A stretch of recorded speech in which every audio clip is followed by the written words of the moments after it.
Қамшының сабындай бес күнде, алданба ғажайып кескінге.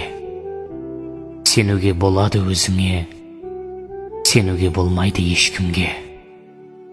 Жалғанның бір тұтам құйрығы, шындықтың шынайы сыйқыны, Алланың ақ жолы ақиқат, пенденің өзгерер пиғылы. Біреулер ісіңе құмартып, біреулер жатады мін артып, орынсыз өтірік мақтаудан, орында айтылған сын артық. Ақ көңіл адал дос қайдасың, ескертіп қоятын айласын, жалықтың жасанды жандардан ойлайтын басының пайдасын. Қамшының сабындай бес күнде, алданба ғажайып кескінге. Сенуге болады өзіңе, сенуге болмайды ешкімге.